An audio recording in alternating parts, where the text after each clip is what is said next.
Assalamualaikum warahmatullahi wabarakatuh.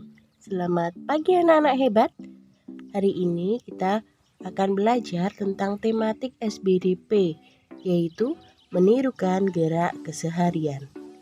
Yuk sebelumnya kita awali dengan basmalah.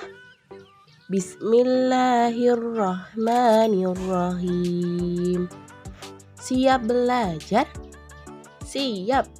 Anak-anak, gerak keseharian itu bisa dijadikan sebuah gerakan tari. Misalnya, di sini contoh gerakan menggunakan kepala, menengok ke kanan dan menengok ke arah kiri. Nah, ini bisa dijadikan sebuah gerakan tari. Kemudian gerakan selanjutnya adalah contoh gerakan menggunakan tangan kita. Yang pertama, gerakan bermain layangan. Gerakan ini seperti gerakan menarik ulur benang layangan yang ke arah atas. Kemudian contoh gerakan yang kedua adalah gerakan memetik bunga. Nah, gerakan memetik bunga ini juga bisa dijadikan sebuah gerak tari. Kemudian yang ketiga, gerakan tangannya adalah gerakan menyapu. Gerakan menyapu ke kanan dan ke kiri ini bisa dijadikan sebuah gerak tari.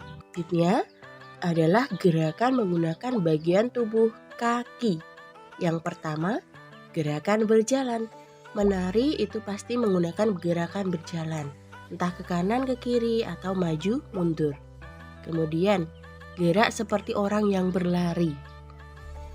Kemudian, ada gerakan melompat. Ada contoh beberapa gerakan tari yang melompat ya, misal gerak tari kucing atau kelinci. Nah, itu ada gerakan yang melompat. Perhatikan bacaan berikut. Di lapangan, teman-teman Udin sedang bermain. Mereka melakukan berbagai permainan.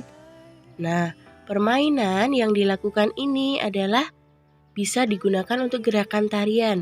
Misalnya tadi ya, gerak tarik ulur layangan, kemudian gerak berjalan, gerak berlari. Nah, ini ketika ada sebuah irama bisa dijadikan tarian. Nah, berikut contoh menirukan gerak bermain seperti tadi ya. Yang pertama, gerakan tangan. Gerakan tangan bisa dengan contohnya menarik, seperti menarik ulur layangan. Kemudian gerakan tangan mengambil sesuatu, memetik sesuatu. Nah, kemudian menirukan gerakan kaki. Pada kaki itu bisa ke kanan, ke kiri, kemudian bisa maju mundur atau berjalan dan berlari. Kemudian untuk gerakan kepala bisa dengan gerakan menoleh ke arah kanan maupun menoleh ke arah kiri. Nah, itu bisa dibuat dalam rangkaian gerak tari. Silahkan kalian coba praktekkan. Gerakan menengok ke arah kanan, menengok ke arah kiri.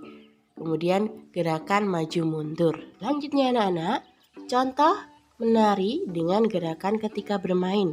Tadi ya, bisa kita terapkan dalam sebuah tarian. Sebuah tarian, gerakan kaki, gerakan tangan, gerakan kepala itu digabung menjadi satu. Nah, gabungan beberapa gerak tarian ini disebut dengan gerakan kombinasi. Di sini ada contoh 8 gerakan tentang menari dengan gerak bermain. Yang pertama, gerakan 1 dan 5. Gerakan 1 dan 5 ini tangan kanan diangkat ke kanan. Nah, kemudian seperti menarik ulur layangan. Kemudian gerakan 2 dan gerakan 6. Hal ini adalah menyamping ke bawah. Bisa dimainkan dengan gerakan memetik bunga seperti itu. Kemudian dilanjutkan gerakan 3 dan 7. Gerakan 3 dan 7 tangan ke kiri. Nah, gerakan ini seperti tadi ya, menarik ulur layangan. Nah, selanjutnya dilanjutkan lagi di gerakan 4 dan 8. Nah, gerakan 4 dan 8 ini tangan ke bawah bagian kiri. Nah, gerakannya seperti tadi ya, memetik bunga bisa seperti itu. Jadi gerakan-gerakan tarian ini adalah gabungan dari gerakan ketika bermain. Sini Siti dan temannya menirukan gerakan alam dalam tarian. Misalnya, dulu kita pernah belajar tentang tumbuhan tinggi, tumbuhan menguncup, tumbuhan rendah, kemudian tumbuhan tertiup angin, tumbuhan terbawa arus seperti arus. Nah, di sini Siti melakukan contoh gerakan tersebut. Ikut contoh gerak alam dalam sebuah tarian yang pernah kita pelajari. Gerak meniru tiupan angin, gerak tumbuhan tinggi, gerakan meniru air mengalir, gerakan tumbuhan rendah, gerakan meniru ombak di pantai, dan gerakan menguncup. Untuk tugas hari ini, silahkan kalian mengerjakan soal di Google Form. Kita ucap hamdalah, alhamdulillahirobbilalamin. Sekian dari Ustazah. Wassalamualaikum warahmatullahi wabarakatuh.